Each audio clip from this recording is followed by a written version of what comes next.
Hello, garden friends. My name is Carla, and I just wanted to talk to you a little bit about seed starting.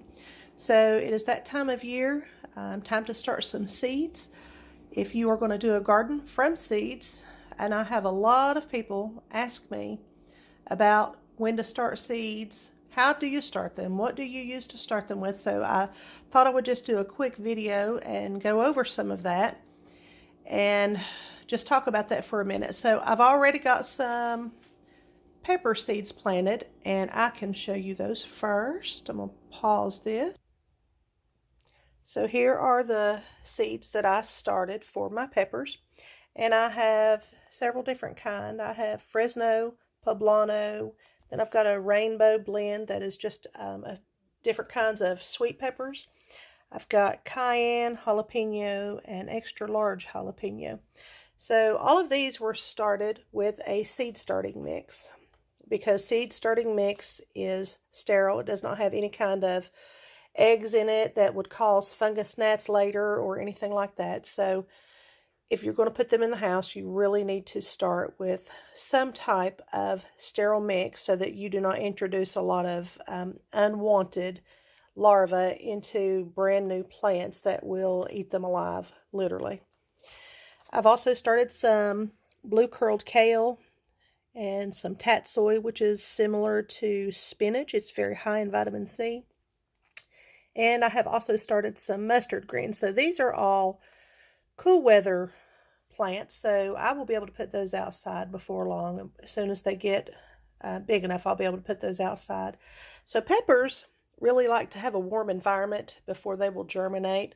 So I have placed those on a heating mat, and I have just put half of the pan over the heating mat portion so that I'm not heating up my cool weather loving plants over here. So the peppers will take, gosh, some of them take a long time, but they take at least a week to germinate, and it's been a week for these, and you can see that nothing has come up yet. So hot peppers take even longer than sweet peppers. So these may take a while to come up. And so you want to start those about 8 to 10 weeks before the last frost date, which around here is right around May the 10th. So I may have started these just a little bit early, but that's okay.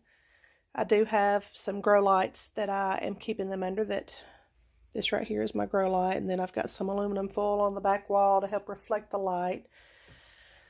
So I've got these going, and I'm also going to get some tomatoes going. And so we'll move in here to the tomatoes, and I'll talk a little bit about what I've done to get those started.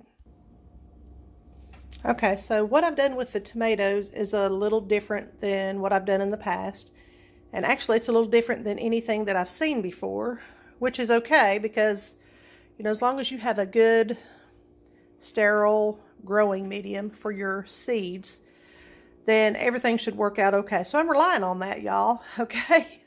So anyway, what I've done so that I do not have to transplant these so many times is, instead of using just my seed starting mix, which I have used some of that because it's a real fine growing medium, it also is sterile, which means it has no kind of bacteria or eggs from any type of fungus gnats or anything like that. So it's completely sterile. So it is safe to use for seeds, and in the house especially, because you don't want those gnats getting into your house. They are so hard to get rid of. So what I've done is I've also bought a bag of regular potting mix, and I think I've just got the Miracle-Gro brand, and I put it in this aluminum pan, and I just baked it at 350 for 30 minutes. Used my meat thermometer to make sure that it had reached at least 130 degrees before pulling it out, and it had.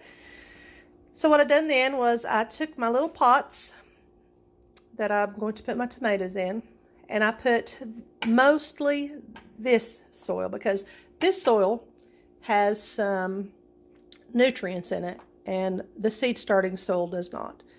So baking it does not kill all of the nutrients. It does kill some things, but it does not kill all of the minerals.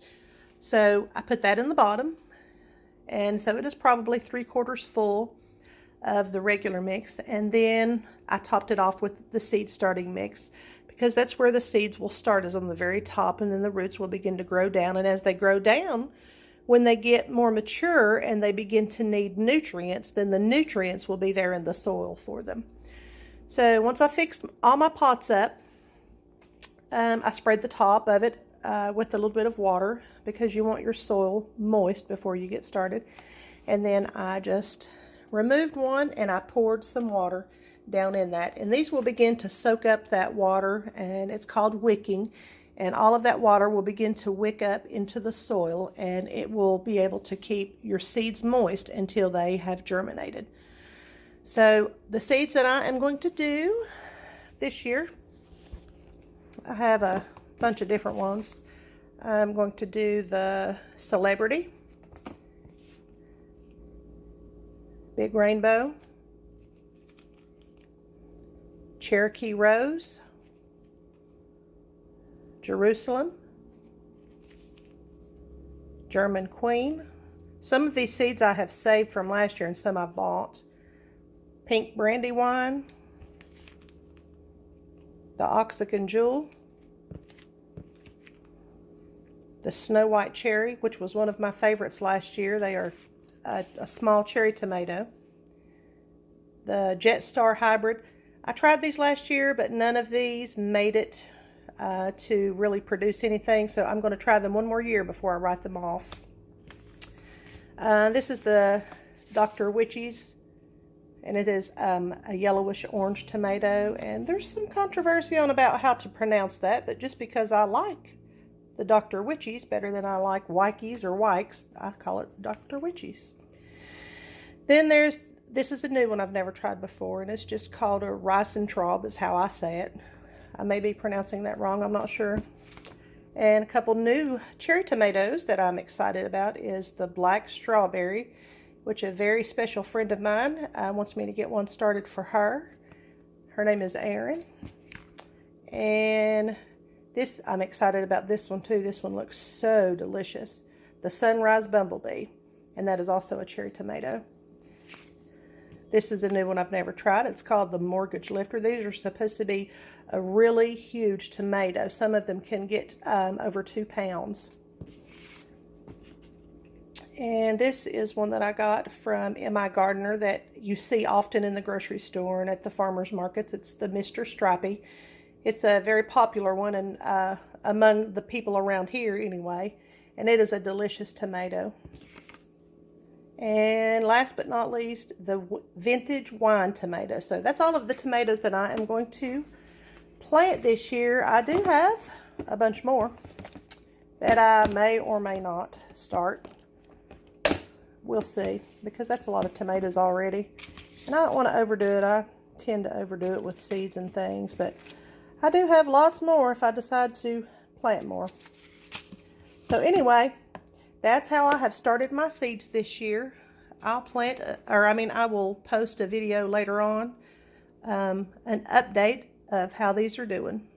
So you all be blessed and have a great day.